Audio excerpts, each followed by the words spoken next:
Η ΑΕΚ δεν υπάρχει περίπτωση να παίξει την ισοπαλία. Ποιο παίζει την ισοπαλία, δηλαδή δεν υπάρχει. Η ΑΕΚ θα πάει να κερδίσει ή 3-0 ή μπορεί να χάσει και 3-0. Πάρε τηλέφωνο τον Κάρλο τον Αντσελότη και ρώτα τον ποιο παίζει για την ισοπαλία. Δεν μου αρέσει την πίεση τώρα, αλλά συζητάμε πολύ όμορφα, πολύ ωραία για ομάδες που παίζουν. Δηλαδή, εντάξει, ποια Real Madrid θα σοβαρέψουμε, να σοβαρευτούμε. Λοιπόν.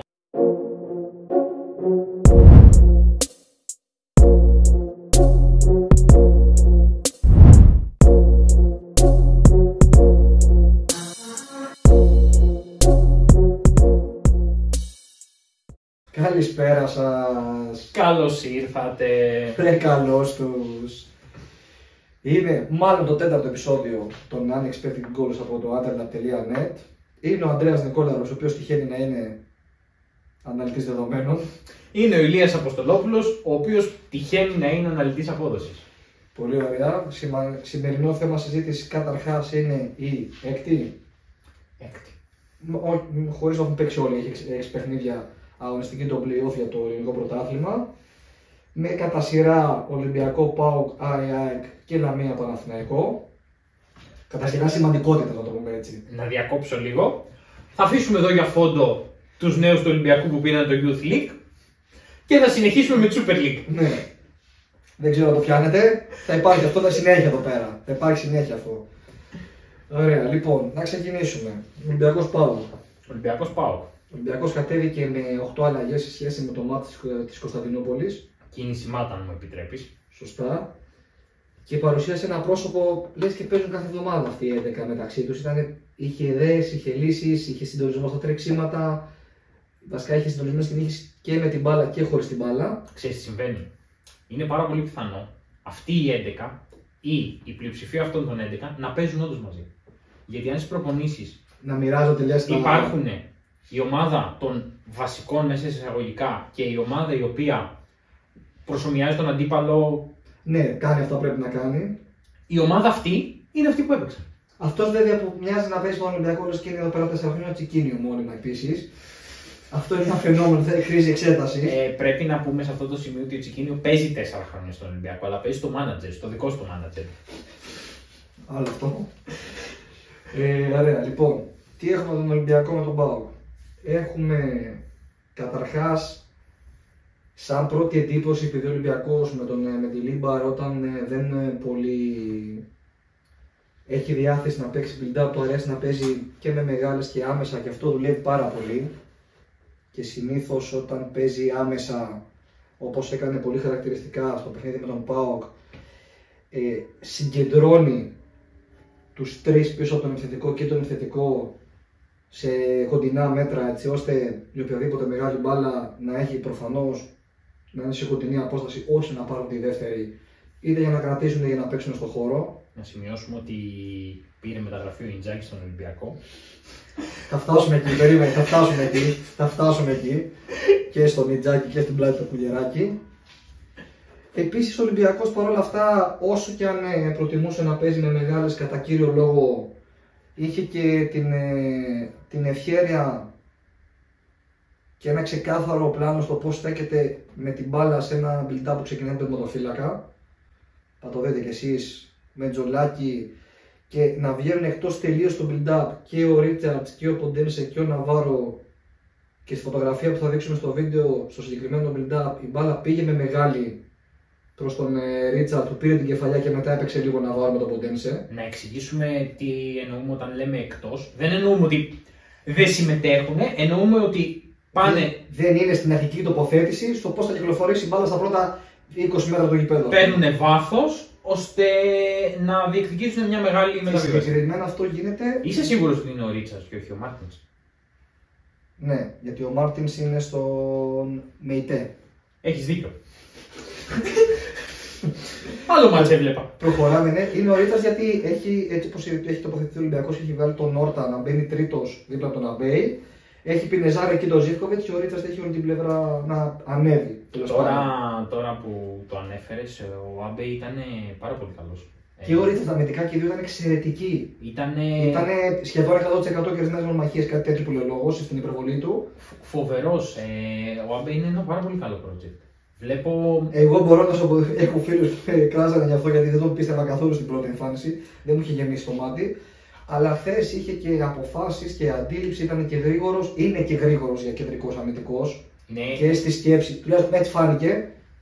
Θα το δούμε κάποια στιγμή, μπορεί να το δούμε και από τον χρόνο σε 25 μάτς και να έχουμε κανονική άποψη. Εμένα με άφησε πάρα πολύ χαρούμενη η εικόνα του. Δηλαδή γιατί εγώ περίμενα ότι ο Ολυμπιακός χωρίς τον Κάρμο αντικειμενικά θα έχει θέμα. Θα έχει πρόβλημα. Δηλαδή ο Κάρμο έχει αλλάξει όλη την εικόνα του Ολυμπιακού. Η άμυνα του Ολυμπιακού δεν έχει σχέση στο προ-Κάρμο και μετά Κάρμο. Όχι. Η παρουσία του είναι αισθητή. Μέχρι και στις τελικές που βγάζει σε κόρνο μπορεί να είναι σκοράρει, αλλά. Είναι...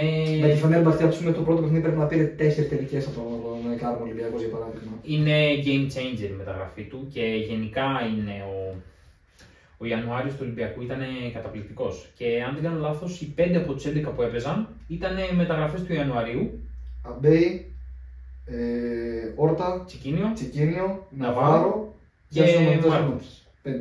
Δηλαδή μιλάμε. Ρέτσος, Κίνη και το καλοκαίρι, καλά ο Τζολάκης είναι ο Τζολάκης. Ρίτσαρτς καλοκαίρι. Ποντένσε όχι, ναι, αυτή. Δηλαδή δεν υπάρχει άλλη ομάδα στην Ελλάδα η οποία να έχει αυτό το βάθος. Δεν είναι... Σχεδόν κατέβασε δεύτερη δεκάδα και αντιμετώπισε την ομάδα από την οποία δέχτηκε 4 γκολ στο Καραϊσκάκι. Η οποία έπαιξε με την ίδια δεκάδα που του βάλει τα 4 γκολ στο Καραϊσκάκι. Μπράβο, πολύ σωστή παρατήρηση. Και ήταν ο Πόντεν στο παιχνίδι επί της ουσίας δεν κατάφερε ποτέ να γίνει επιλεκτικός. Έβγαλε μια σχετικά καλή ευκαιρία στο 92 και από αυτή χώρανε. Το οποίο γεγονός με τον ΠΑΟΚ είναι τρίτο συνεχόμενο μάτς που γίνεται. Δηλαδή πήγε στο Βέλγιο, δεν απείλησε. Και απειλήθηκε αρκετά. Ναι.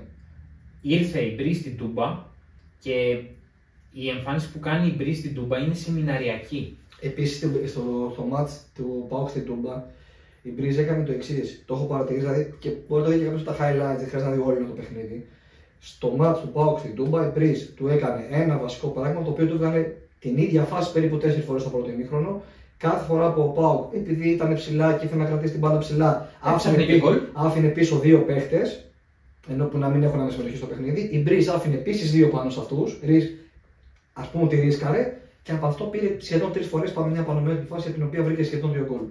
Βρήκε από τα δεξιά πάρα πολύ χώρο. Ακριβώς. Σπασίματα. Στην περιοχή με τον ίδιο τρόπο. Οι φάσεις είναι όλες ίδιες. Δηλαδή τα highlights θα δει κάποιος. Και πάλι ο ΠΑΟΚ φάνηκε ότι πιθανότατα οι παίκτες του έχουν παίξει πάρα πολλά λεπτά σερί.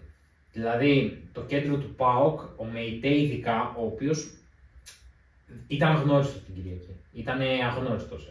Ξέρεις πόσο πολύ μου αρέσει σαν ποδοσφαιριστής. Και πολύ τίμιος και πολύ χρήσιμος για τον box παραπάνω από ένα πράγματα προφανώς. Ήταν αγνώριστος. Δεν είχε καμία σχέση με το Μεϊτέ που έχουμε συνηθίσει. Δεν υπήρχαν ιδέες. Και αυτό φάνηκε που μπήκε ο Μάρκος Αντώνιο, ο οποίος δεν έχει προσαρμοστεί στον ΠΑΟΚ. Ενώ εγώ πιστεύω ότι είναι καλός ποδοσφαιριστής. Έχει περγαμηνές, έχω δει καλά πράγματα από νούμερα κλπ. Το θέμα είναι ότι δεν έχει προσαρμοστεί στον ΠΑΟΚ.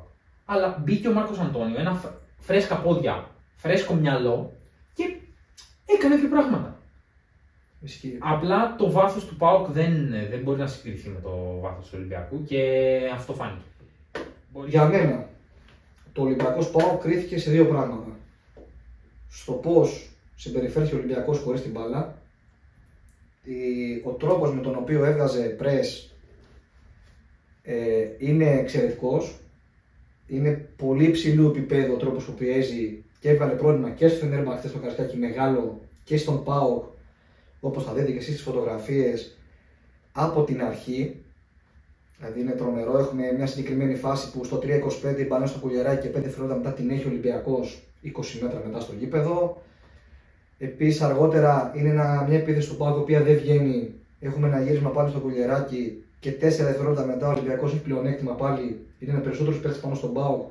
Ο Κουλιεράκης κουβαλάει, χάνει την μπάλα κατά την ταπεινή άποψη χωρίς φάουλ και ο Ολυμπιακός πάει να βγάλει επίθεση τρισμένα. Ο Δίδης φυλίζει φάουλ, δεν μας ενδιαφέρει αυτό, δεν συζητάμε αυτό. Αυτό ναι, μένει δηλαδή, εκτός της συζήτησης. Ακριβώς, βρέθηκε ο Κουλιεράκης δηλαδή να έχει τη μία επιλογή του πάω για οδήγημα και όπου βγει, δηλαδή τέτοιο. Και παρόλο που περνάει τον Τσεκίνο που τον πιέζει αρχικά, πέφτει και ο Ναβάρο πάνω του, ο οποίος του κλέβει την μπάλα γιατί σφυρίζεται το φάουλ.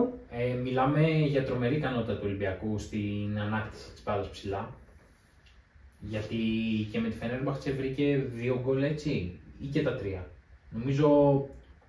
Πέρα, άσε τα γκολ. Βρήκε ευκαιρίες.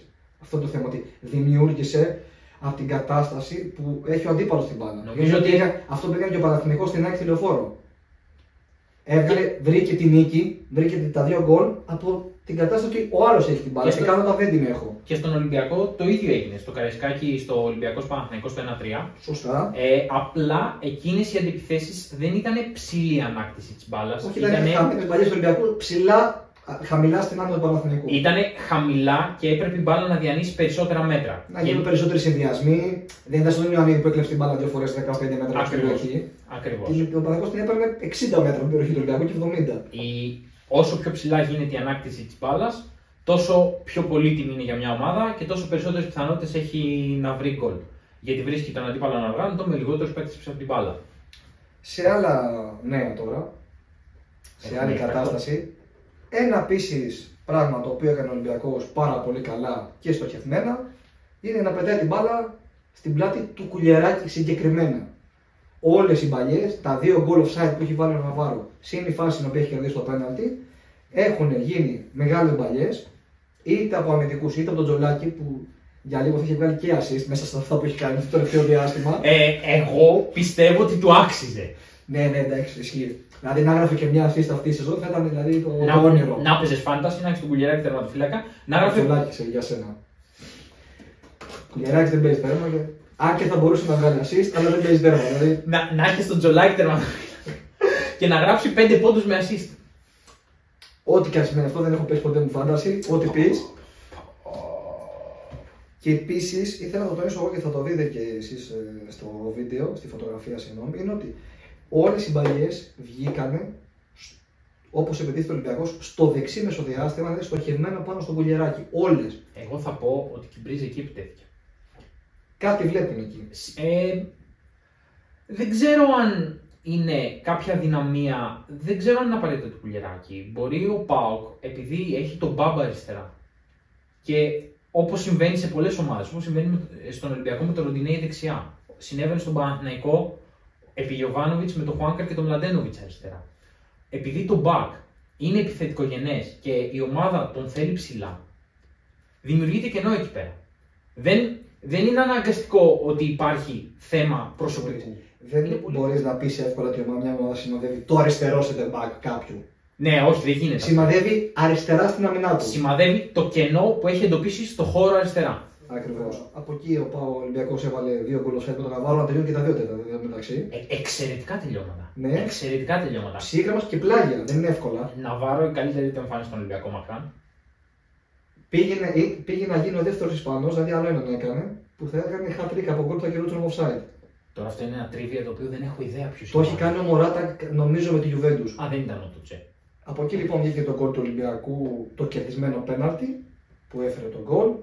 Και στο κερδισμένο πέναλτι έχει παρατηρήσει τι κίνηση έχει κάνει ο Κίνη.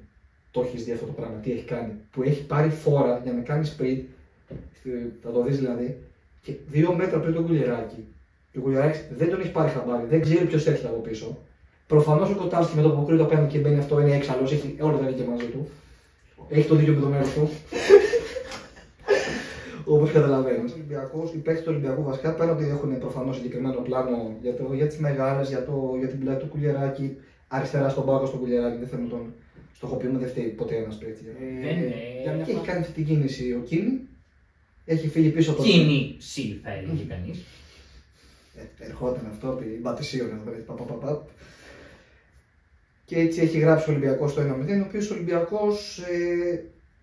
Αν έπρεπε μια ομάδα να σκοράρει στο παιχνίδι μέχρι στιγμή προχώρησε τον Ολυμπιακό, οπότε δεν έχει κάνει σχεδόν τίποτα. Ήταν ο Ολυμπιακός σίγουρα. Ναι. Ο ΠΑΟΚ τη μεγαλύτερη του ευκαιρία βρίσκει στο 94 που είναι τον γκολ. Ακριβώς. Για του λόγου του αληθές, ο ΠΑΟΚ έγραψε 0,4 expected goals.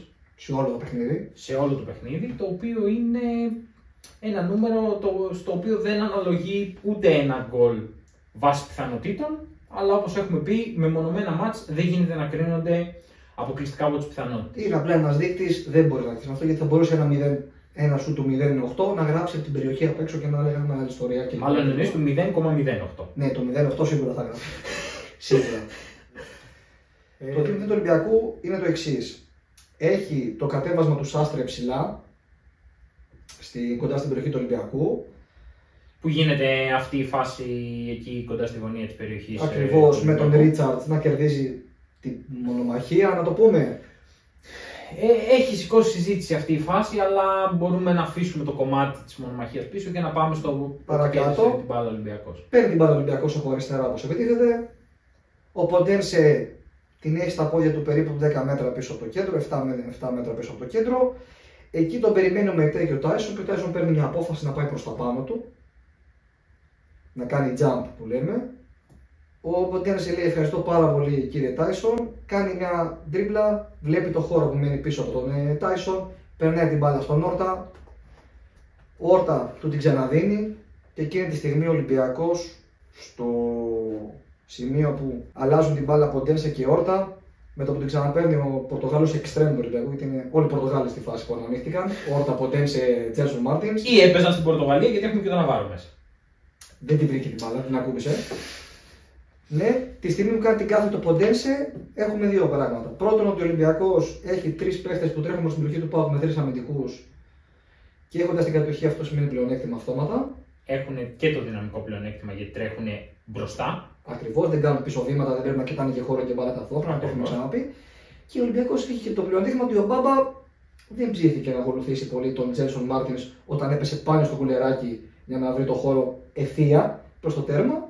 Η κάθετη πέρασε. Ο Τζέλσον Μάρτινς έκανε ένα φαινομενικά εύκολο τελείωμα. Φαινομενικά. Εντάξει. Έχει χάσει βηματισμό και είναι πιο δύσκολο από ό,τι φαίνεται. Γι' αυτό γίνεται τελείωμα με το μητάκι, όχι με το πλασέ. Ναι, ναι. Και γίνεται 2-0. Και γίνεται 2-0. Μετά στο 2-0 το παιχνίδι έσβησε τελείως. Δηλαδή, συγκινήσεις πολλές δεν είχε. Ναι, ήταν ένα παιχνίδι το οποίο δεν μας προσέφερε, δεν μας έκανε ιδιαίτερα σοφούς μετά το 2-0. Βρήκε ο ΠΑΟΚ τον γκολ με τον Μάρκος Αντώνιο στο 94. Προσπάθησε. Υπήρξε η κλασική αναμπομπούλα μετά του. Ναι, έγινε αυτό το λίγο. Να πάρουμε ένα κόρνερ να κερδίσουμε ένα Βρήκε το κόρνερ, είπαμε τι γίνεται, μην γίνει κάνα ΑΕΚ ΠΑΟΚ και ξαναβάλουμε εδώ το Ρασβάν, το βάλουμε ψηλά εικόνισμα. Και με τούτα και με εκείνα, ο Ολυμπιακός, με τούτα και με εκείνη θα έλεγε κανείς, ο Ολυμπιακός πλησίασε τον ΠΑΟΚ στον ένα βαθμό. Αυτή τη στιγμή κανένας από τους δύο δεν κρατάει την τύχη 100% στα χέρια του. Αλλά παρόλα αυτά συνεχίζουμε να έχουμε 4 διεκδικητές στο πρωτάθλημα ξεκάθαρα. Σίγουρα έχουμε 4 διεκδικητές μέχρι να γίνει το ντέρμπι στην Τούμπα, το οποίο θα γίνει καλό καλοκαίρι, γιατί το καλό Πάσχα έρχεται. Πλησιάζει, ούτε 10 μέρες δεν είναι. Ακριβώς. Μέχρι εκείνο το ντέρμπι λογικά δεν θα έχει βγει κάποιος εκτός διεκδίκησης. Πιστεύω ότι το ντέρμπι της Τούμπας είναι το παιχνίδι που όποιος κι αν κερδίσει, αν υπάρξει νικητής προφανώς, για μένα θα δώσει το. Ξέρεις κάτι ωραία. Καλοί 4 διεκδικητές, τώρα γίνανε 3. Ειδικά άμα κερδίσει ο ΠΑΟΚ. Ξεκάθαρα. Αυτά από το ντέρμπι στο Καραϊσκάκι νομίζω. Πολύ ωραία. Πάμε να ανεβούμε Θεσσαλονίκη. Πάμε στο Κλεάνθης Βικελίδης, πάμε στο Άρης ΑΕΚ, ένα παιχνίδι το οποίο είχε δύο πρόσωπα. Δηλαδή τα δύο ημίχρονα ήταν τελείως διαφορετικά μεταξύ τους. Στο πρώτο ημίχρονο ο Άρης προσωπικά μου θύμισε πάρα πολύ τον Άρη του αγώνα με τον ΠΑΟΚ στην Τούμπα. Τον αγώνα που κέρδισε. Είχε και τον ίδιο σκόρερ, είχε και την ίδια προσέγγιση. Τον μόνιμο σκόρερ. Δεν θα κάνω λόγο, πες να Θες να σταθούμε λίγο σε αυτό. Στο γκολ ή στο σκόρερ. Στο γκολ. Λοιπόν. Γκολ. Υπάρχει γκολ. Θα δούμε. Λοιπόν. Θέλω να κάνω μια ερώτηση. Πέρα πλάκα στο 2 λεπτά. Έχουμε δει και στο συγκεκριμένο γήπεδο, γιατί το λέω συγκεκριμένο γήπεδο. Γιατί μπορεί κάποιο να πει τηλεοπτική κάλυψη, κάμερες, γήπεδα κτλ. Που πιστεύω δεν έχει να κάνει με το γήπεδο, έχει να κάνει με την κάλυψη σαν κάλυψη. Τελεία. Ωραία. Δηλαδή και στο γήπεδο της Λαμίας, αν θέλανε αυτοί που έχουν αναλάβει να κάνουν την κάλυψη να έχουμε καλύτερες κάμερες και να βλέπουμε το γήπεδο στην ευθεία, θα το βλέπουμε όπως λέμε το Καραϊσκάκι. Μια χαρά. Καλά είμαστε καλά μέχρι εδώ. Συμφωνείς? Το συμφωνώ. Χαίρομαι. Ωραία. Έχουμε δει σε αυτό το γήπεδο, που καλά να μου άρεσε να έχει γήπεδο, πολύ καλά κάνει και έχει το δικό του γήπεδο, έχουμε δει πόσα replay από κόρνερ. Με την κάμερα τη ρημάδα να είναι στην ευθεία. Στην ευθεία της γραμμής. Της γραμμής. Σε αυτό το γκολ, αυτή η κάμερα πού βρισκόταν? Γιατί δεν την είδαμε? Γιατί δεν την είδε ο διαιτητής? Γιατί θεωρητικά σε αυτές τις επανεξετάσεις του VAR, αν δεν κάνω τρομερό λάθος, βλέπουμε ότι βλέπει ο ρέφερι. Ή ο βοηθός ή ο VAR που είναι Ναι. σε ένα δωμάτιο κάπου. Ακριβώς. Ωραία. Αυτή την κάμερα γιατί δεν την είδαμε. Και εφόσον δεν την είδαμε, εμείς, μπορεί κάποιος να μας πει σίγουρα γιατί την έχει δει ο διαιτητής που ο VAR που πήρε την απόφαση για τον γκολ. Εγώ δεν έχω άποψη. Δηλαδή, ειδικά. Με την άποψή μου η μπάλα δεν έχει περάσει το γκολ. Αυτό πιστεύω. Έχω τρόπο να το αποδείξω, όχι. Και εμένα το αίσθητο μου αυτό λέει. Και το λέει κυρίως όσο θυμάμαι το περιστατικό στο περσινό του Μουντιάλ. Με την Ιαπωνία. Στην Ισπανία με την Ιαπωνία. Που μια μπάλα η οποία φαίνεται ξεκάθαρα ότι είναι εκτός γηπέδου. Τη βλέπεις από την προοπτική στην ευθεία και βλέπεις ότι είναι ξεκάθαρα μέσα. Είναι μέσα στο γήπεδο. Ακριβώς. Δυστυχώς εμείς δεν μπορούμε να έχουμε άποψη. Μόνο ενδείξεις και μόνο. Θέλω να πω, μέσα σε όλα τα εκτός των 4 γραμμών που κουβαλάει το ελληνικό ποδόσφαιρο γενικά, με ό,τι και αν σημαίνει αυτό, γιατί να χαλάσει ένα παιχνίδι έτσι το οποίο μπορεί κάτι να τελειώνει 1-0. Και πες μετά στην ΑΕΚ που χάνει το πρωτάθλημα για 1 βαθμό ή για 2, ότι δεν θα μείνει σε αυτό το παιχνίδι. Πάντως, αυτό το οποίο έχω καταλάβει είναι ότι μόνο τέτοια περιστατικά δημιουργούν αλλαγές. Δηλαδή, γκολάνι για το Θεό. Δεν το έχουν πολλά πρωταθλήματα όμως τον γκολάνι. Είναι. Καλά, εδώ δεν το έγινε στο Μπαρσελόνα Ρεάλ έγινε το ίδιο. Άλλο και τούτο. Δηλαδή, εκεί το εξωφρενικό παράδειγμα του δεν γίνεται να μην έχετε για 3 εκατομμύρια, 3,2 εκατομμύρια ευρώ η Ισπανική Ομοσπονδία να μην έχει να δώσει ή να θεωρεί ότι είναι ακριβό για το Θεό, ξαναλέω, το να έχει goal line technology και να γίνεται ένα χάος στο Real Barcelona. Και αν με επιτρέπεις, σου επιτρέπω. Το goal της Barcelona είναι πάρα πολύ πιο goal από ότι είναι το goal του Μωρόν. Δηλαδή μου μοιάζει πολύ πιο ξεκάθαρο ότι η μπάλα έχει περάσει τη γραμμή, αλλά αν δεν το ξέρεις, δεν το ξέρεις. Ναι, ας το αφήσουμε αυτό και ας πιάσουμε και λίγο το παιχνίδι. Ωραία. Στο οποίο η ΑΕΚ, από αυτά τα οποία έχω δει, στο πρώτο ημίχρονο δεν πέρασε πολύ εύκολα, γιατί αυτά που έκανε ο Άρης ήταν αυτά που έκανε και με τον ΠΑΟΚ, δηλαδή άμυνα, όχι μαζική, όχι άτακτη, δηλαδή άμυνα με αρχές και προσανατολισμούς. Σωστά. Αποφάσισε ότι δεν θα δώσει το transition στην ΑΕΚ, που είναι η μεγάλη δύναμη, και αποφάσισε ότι θα χτυπήσει αυτό στην κόντρα. Χτύπησε, ο Μανού Γκαρθία ήταν καταπληκτικός στο πρώτο ημίχρονο, ήταν απίστευτος. Μιλάμε για τρομερή ποιότητα ποδοσφαιριστή. Τρομερή ποιότητα ποδοσφαιριστή και ο τραυματισμός του, προσωπικά πιστεύω ότι στέρισε στον Άρη αρκετούς βαθμούς. Δεν νομίζω ότι ο Άρης θα διεκδικούσε κάποια θέση παραπάνω. Θα 15 βαθμούς παραπάνω. Και... Αλλά είναι τρομερή διαφορά. Και βρήκε και τον γκολ αυτό που βρήκε. Στο δεύτερο ημίχρονο δεν μπορώ να το εξηγήσω αυτό που γίνεται. Δεν έχω ξαναδεί την ΑΕΚ έτσι. Η ΑΕΚ από τη στιγμή που βρήκε το 1-1 στο 48. 48-49 κάπου. 49, ωραία, 49. Δεν είμαι σίγουρος εγώ. Βρήκε στο 1-49, βρήκε το 1-1. Μέχρι το 68, 20 λεπτά είχε τελική στην περιοχή του Άρη κάθε 2-3 λεπτά. Καταιγισμός κανονικός. Επίτρεψέ μου, λοιπόν, η ΑΕΚ βάζει 2 γκολ. Ωραία, άμα θες να τα αποδομήσουμε και σιγά σιγά. Και κάποιος μπορεί να πει ότι αδικήθηκε κιόλας, γιατί στο δεύτερο ημίχρονο μόνο είχε 2,6-2,7 expected goals. Έχει κάνει εξαιρετική εμφάνιση του Χτεσιώτης, η αλήθεια είναι. Πάρα πολύ καλός.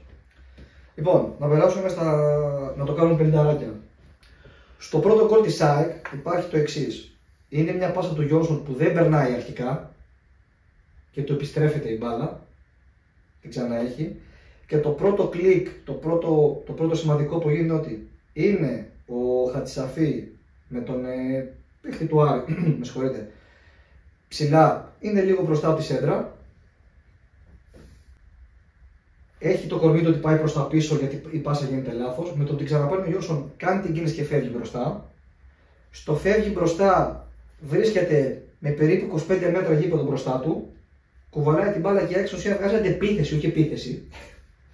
Δεν βγάζει δηλαδή, δεν έχει την μπάλα και όλα την περιμένει.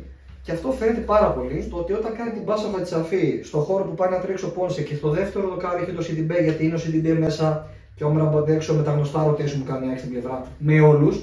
Με τον Κατζίδο και τον Κατσαφή. Με το Ρότα και τον Άμραμπατ. Με τον Ρότα και τον Ηλίας. Με όλους το κάνει συνέχεια. Είναι κάτι σύνηθες για την ΑΕΚ του Αλμέιδα. Περνάει μπάλα. Οι παίκτες του Άρη έχουν μια κατάσταση στο κορμί του στο πώς περιμένουν την μπάλα αντίστοιχη με τον παιχτό του ΠΑΟΚ στο 2-0 του Ολυμπιακού, γιατί είναι σε transition. Ακριβώς. Η μπάλα περνάει και εκεί για μένα πιστεύω ότι είναι το μεγαλύτερο φάουλ της άμυνας του Άρη στη συγκεκριμένη φάση είναι ότι τη στιγμή που κάνει τελείωμα Πόνσε, τη συνέχεια της φάσης την κυνηγάει μόνο στην Τιμπέ. Και κανένας άλλος γι' αυτό και βάζει γκολ προκυνής εστίας πάνω στη γραμμή. Για να κάνει το 1-1. Και να βάλει πολύ δύσκολα στη συνέχεια στον Άρη για τη συνέχεια, η οποία ήταν καταγιστική. Η αλήθεια είναι ότι η ΑΕΚ αν έβαζε και 3 και 4 γκολ θα ήταν normal. Μιλάμε για καταιγισμό ευκαιριών. Πανικός. Και έτσι μπαίνει και το δεύτερο γκολ. Δηλαδή, μιλάμε για μια φάση στην οποία η ΑΕΚ, αν μιλάγαμε για μπάσκετ, θα μιλάγαμε για μια επίθεση η οποία πήγαινε από τη weak side στη weak side ξανά και ξανά. Δηλαδή, δεν έχω. Η ΑΕΚ ήταν καταιγιστική. Πήρε, για μένα το καλύτερο της ημίχρονου στα play-off, και πήρε αυτό που άξιζε βάσει της εικόνας του δεύτερου ημίχρονου. Ισχύει. Κλείνουμε λοιπόν με το παιχνίδι στη Θεσσαλονίκη. Λοιπόν, και επεμβαίνουμε λίγο στη μέση, μεταξύ Πειραιά και Θεσσαλονίκης ή και όχι ακριβώς. Λοιπόν, στο Λαμία Παναθηναϊκούς. ΔΑΚ Λαμίας. Λοιπόν, ΔΑΚ Λαμίας. Έχω να πω περίπου 10-15 λέξεις και δεν έχω να πω κάτι άλλο για το παιχνίδι. Φώτο Ιωαννίδη. Θέλω να ηρεμήσει λίγο. Θέλω λίγο να χαλαρώσει. Έχει χρονιά ακόμα, λίγο χαλάρωσε. Εντάξει. Αυτό το πράγμα που κάνει με τις τρίπλες και δημιουργεί από το πουθενά για τον Παναθηναϊκό, λίγο θέλω να χαλάρωσε. Είναι καταπληκτικός ο άνθρωπος, δεν υπάρχει τι που κάνει. Δεν έχω λόγια. Έχει 3 φάσεις που περνάει μέσα από 3 παίχτες της Λαμίας και δεν υπάρχουν αντίπαλοι. Δημιουργεί φάση από το πουθενά. Κουβαλάει αυτός. Δημιουργεί αυτός. Δημιουργεί αυτός και τελειώνει ο Μπακασέτας. Δημιουργεί αυτός και τελειώνει ο Βέρμπιτς. Δημιουργεί αυτός και τελειώνω εγώ. Πέρναγα έξω από τη λεωφόρο της προάλλης και με βρήκε με μια κάθετη. Είναι απίστευτο αυτό που κάνει ο Φώτης Ιωαννίδης. Δηλαδή λέγαμε για το τι έκανε και με την μπάλα και χωρίς την μπάλα με την ΑΕΚ στη λεωφόρο. Προφανώς δεν μπορούσε ο Παναθηναϊκός να έχει μοιρασμένη την κατοχή με την ΑΕΚ με την Λαμία. Προφανώς. Και ο Φώτης Ιωαννίδης έχει κάνει ακόμα ένα εκπληκτικό παιχνίδι. Πιστεύω και λίγο πιο πολύ πεισμωμένος μόνο αυτά που κυκλοφορήσαμε περί ντοπάρο. Αυτές οι γελιότητες άνευ ουσίας και άνευ υπόστασης γενικά για το όνομά του. Δεν θα ήθελα καν να τα αναφέρουμε δηλαδή. Ακριβώς, ναι. Ο Παναθηναϊκός μετέτρεψε ένα μάτς το οποίο στο πρώτο 20 λεπτό ήταν λίγο περίεργο σε πάρτι. Αυτό που γίνεται μετά το πρώτο γκολ είναι αδιανόητο. Το οποίο πρώτο γκολ είναι δημιουργία Φώτη Ιωαννίδη. Χριστέ και Παναγία, ποιος θα το έλεγε. Παίρνει πλάγιο στο κέντρο ο Παναθηναϊκός. Περνάει μέσα από 3. Παίρνει την μπάλα με πλάτη λίγο κάτω από το ημικύκλιο του κέντρου. Περνάει 3 άτομα και βγάζει κάθετη για τον Λιμιό, ο οποίος είναι φάτσα με το τέρμα. Και έτσι ξεκλειδώνει το μάτς. Δεύτερο γκολ, μια τρίπλα από το πουθενά. Μπακασέτας 2-0. Μετά το 2-0, κουβέντα για το μάτς δεν μπορούμε να πολύ κάνουμε. Η αλήθεια είναι αυτή. Απλά αυτό το οποίο θα ήθελα να αναφέρω έτσι για να καταλάβουμε τι βλέπουμε, η εμφάνιση του Παναθηναϊκού στο πρώτο μάτς με τη Λαμία, βάσει αριθμών, είναι καλύτερη από την εμφάνιση στο δεύτερο μάτς. Και αυτό μας δείχνει ότι ώρες-ώρες τα μάτια μας ή μας ξεγελάνε ή οι αριθμοί δεν είναι το απόλυτο κριτήριο. Διαλέγετε και παίρνετε. Ή και τα δύο. Δεν μπορείς να στηρίξεις την εικόνα ενός παιχνιδιού στα νούμερα ενός παιχνιδιού. Πρέπει κάποιος να έχει και την εικόνα και τους αριθμούς. Δεν γίνεται να παίζουν μπάλα πάντα και τα δύο. Και τώρα που είπαμε για αριθμούς, πάμε λίγο στη βαθμολογία, στην οποία έχουμε τους δύο πρώτους. Βασικά πάμε να πούμε ότι έχουμε πάλι ντέρμπι, έχουμε πάλι ΑΕΚ Παναθηναϊκός. Play-off έχουμε. Κάθε διαφορετική ντέρμπι έχουμε. Το οποίο για μένα είναι και λίγο αχρίαστο. Θέλω να πω ότι έχει χάσει το ντέρμπι τη σημασία του όταν γίνεται 6 φορές το χρόνο. Ξέρεις τι γίνεται. Δηλαδή φέτος ας πούμε έχουμε δει 6 φορές Παναθηναϊκός ΠΑΟΚ και Ολυμπιακός Παναθηναϊκός. Αυτό το μάτσο όμως το αυριανό, αλήθεια σου λέω, και Άρης ΑΕΚ. μπορεί να ξεκινήσει τώρα. Δηλαδή να κλείσουμε την κάμερα και να ανοίξουμε την τηλεόραση. Να ξεκινήσει τώρα. Θέλω να δω αυτό το παιχνίδι. Πρώτα απ' όλα αυτό το παιχνίδι, αν έχει νικητή, μπορεί να έχει και πρωταθλητή. θα πάει με την Τούμπα. Δηλαδή, αν κερδίσει η ΑΕΚ τον Παναθηναϊκό και ο Ολυμπιακός ξανακερδίσει τον ΠΑΟΚ, θα μιλάμε για ΑΕΚ Ολυμπιακό ξαφνικά. Ναι, είναι πολύ ρευστά όλα αυτά. Και πάμε να δούμε 5 λεπτά τι περιμένουμε να δούμε σε αυτό το παιχνίδι. Ωραία. Να ξεκινήσουμε τα πολύ βασικά. Δεν ξέρουμε αν θα έχει Παναθηναϊκός στον Μπερνάρ.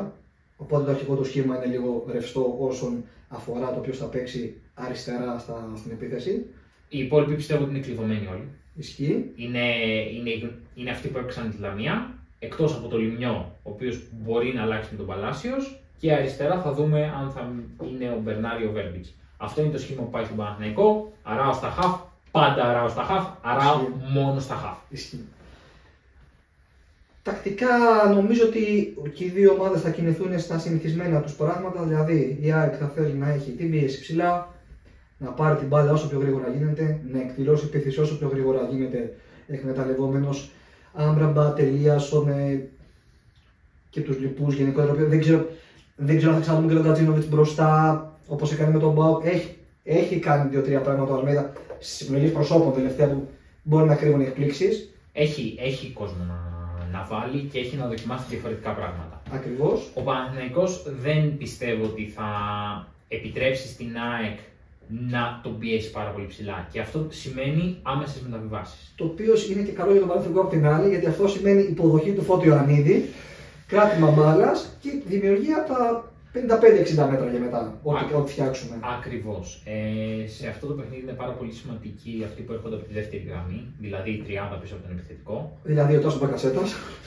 Ο Τάσος Μπακασέτας, ο οποίος με τη Λαμία ερχόταν κατά κύματα στην περιοχή. Αυτό το δεύτερο κύμα. Έβρισκε σουτ, ξανά βρίσκε σουτ, ξανά βρίσκε σουτ. Και θα δούμε αν θα βρει κάποιο και αύριο. Και το μεγάλο του ατού, όσο και αν είναι μη συντηρήσιμο και μη υπολογίσιμο βάσει αριθμού, που είναι το πολύ καλό μακρινό του σουτ. Κατά μέσο όρο, όσο μπορεί να στέκει αυτή η έκφραση. Το καταπληκτικό αριστερό του πόδι. Η ΑΕΚ δεν υπάρχει περίπτωση να παίξει την ισοπαλία. Ποιος παίζει την ισοπαλία, δηλαδή δεν υπάρχει. Η ΑΕΚ θα πάει να κερδίσει ή 3-0 ή μπορεί να χάσει και 3-0. Πάρε τηλέφωνο τον Κάρλο τον Αντσελότη και ρώτα τον ποιος παίζει για την ισοπαλία. Δεν μπορεί να έχει την πίεση τώρα, συζητάμε πολύ όμορφα, πολύ ωραία για ομάδες που παίζουν. Δηλαδή εντάξει, ποια Real Madrid θα σοβαρευτούμε. Λοιπόν, η ΑΕΚ θέλει την νίκη γιατί η νίκη την έχει 7 αγωνιστικές μετά στο Θεό. Και η νίκη την πάει στο συν 4 από τον Παναθηναϊκό. Έχοντας τελειώσει τα ντέρμπι μεταξύ τους. Με 2 ντέρμπι να μένουν. Τον έχει πάει στο συν 4 και την ΑΕΚ με 4 τον Παναθηναϊκό. Δηλαδή παίρνει την απόσταση που θέλει για τον Παναθηναϊκό, ούσα πρώτη, ότι με τον Παναθηναϊκό είναι καθάρισα εισαγωγικά, τον έχω μακριά. Το μόνο θέμα για την ΑΕΚ είναι ότι ο Παναθηναϊκός αυτό το ποδόσφαιρο που θα παίξει αύριο, μάλλον, εικάζουμε, ακριβώς, το έχει παίξει σε 2 ντέρμπι με απόλυτη επιτυχία. Και στο ντέρμπι στο Καραϊσκάκης και στο ντέρμπι με την ΑΕΚ στη Λεωφόρο. Σε άλλες συνθήκες, αλλά ναι. Και το μόνο ντέρμπι στο οποίο αναγκάστηκε να έχει την μπάλα στην κατοχή του και να παράξει παιχνίδι ήταν το ντέρμπι στο οποίο δυσκολεύτηκε περισσότερο, το μάτς με τον ΠΑΟΚ. Και θα ήθελα να πω σε αυτό το σημείο ότι ο Παναθηναϊκός έχει 15 βαθμούς σε 6 αγωνιστικές play-off, το οποίο είναι μια τρομακτική επίδοση. Αν δεν κάνω λάθος, πέρσι ο Παναθηναϊκός στα play-off είχε αυτή την επίδοση στο τέλος του πρωταθλήματος. Ναι. Δηλαδή, μιλάμε για κορυφαία επίδοση. Είχε χάσει σίγουρα τον Ολυμπιακό τότε με Ναι. τον κόρο και ρέα του. Επίσης, τακτικά το άλλο που θέλω εγώ, που θα ήθελα που πιστεύω ότι παρουσιάζει ενδιαφέρον, είναι το εξής. Το αμυντικό transition της ΑΕΚ. Και τι εννοώ με το αμυντικό transition? Εννοώ ότι σε κάποια κατάσταση που θα βρεθεί να είναι ψηλά, το πώς θα βρίσκεται και πού θα βρίσκεται η διάδα Μπακασέτα Ιωαννίδη σε συνδυασμό με τα φτερά και πώς θα λειτουργήσει όταν πάρει την μπάλα από την ΑΕΚ, αν η ΑΕΚ δεν καταφέρει να κάνει μια γρήγορη ανάκτηση ή ένα γρήγορο φάουλ. Τα φτερά του Παναθηναϊκού. Γιατί, συγγνώμη που σε δίγουσα, είναι ότι έχει παίκτες που βάλουν την μπάλα όπως ο Μπερνάρ, ο Ιωαννίδης και ο Ματσίμπαρ, είναι και ο Ιωαννίδης της παίκτης. Ας πούμε ο Ολυμπιακός με τον Ελκαμπή δεν το έχει αυτό, για παράδειγμα. Ναι, ούτε ο ΠΑΟΚ μπορεί να το. Ούτε η ΑΕΚ μπορεί να το στηρίξει το κόνσεπτ, μπορεί να το στηρίξει ο Λιβάη Γκαρσία. Όντως. Καλά, ο ΠΑΟΚ με του επιθετικού του έχει ένα ζητηματάκι με τα φόρτου. Ναι. Με του υπόλοιπου είναι πολύ καλά. Αυτό για μένα θα έχει πολύ ενδιαφέρον γιατί ο Παναθηναϊκός θα σταθεί άνετα με το να είναι να αφήσει χώρο στην ΑΕΚ και να έχει μέτρα να τρέξει πάλι. Είναι ένα παιχνίδι το οποίο τον βολεύει πάρα πολύ και πιστεύω ότι αυτό θα κάνει. Εγώ εκεί βασίζομαι. Να δούμε τι θα δούμε αύριο, γιατί είναι ένα παιχνίδι το οποίο, άμα μιλάγαμε για στοίχημα, θα λέγαμε ότι είναι τριπλή.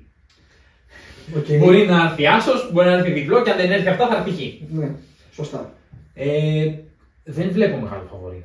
Όχι, ποτέ είναι ανούσιο να το πεις αυτό. Είναι πολύ ισορροπημένο το μάτς και πιστεύω ότι θα έχουμε πάρα πολλά πράγματα να συζητήσουμε στην επόμενη εκπομπή. Ισχύει. Αυτά λοιπόν τα νέα. Λοιπόν, πρέπει να κάνουμε ένα καλό ημίχρονο. Όχι, εντάξει, καλά είμαστε. Λοιπόν. Το μοντάζ είναι φίλος μας και θα βοηθήσει. Του Ηλία. Δεν ξέρω. Αυτά λοιπόν για την έκτη αγωνιστική και για το ντέρμπι της 7ης, γιατί τα άλλα δύο μάτς είναι ένας καλή πιο κάτω, ας πούμε. Και είναι μάτς που έχουν πρέπει. Ναι, για να πούμε μια κουβέντα. Θα κερδίσει τον Άρη και ο ΠΑΟΚ θα κερδίσει τη Λαμία οπωσδήποτε. Η απώλεια είναι μεγάλο, σαν να χύνουν το γάλα που λέμε. Ακριβώς. Οπότε, κλείνουμε με αυτά. Αυτά εξετάσαμε από την αγωνιστική που πέρασε και προφανώς εστιάσαμε στον Παναθηναϊκό με την ΑΕΚ στο ντέρμπι της ΟΠΑΠ Αρένα για την αγωνιστική που έρχεται, η οποία ίσως φέρει την ΑΕΚ με μεγάλο πλεονέκτημα ή ίσως τον Παναθηναϊκό πάνω από την ΑΕΚ. Θα δούμε, κανείς δεν ξέρει. Λοιπόν, αυτά από μας. Καλή συνέχεια.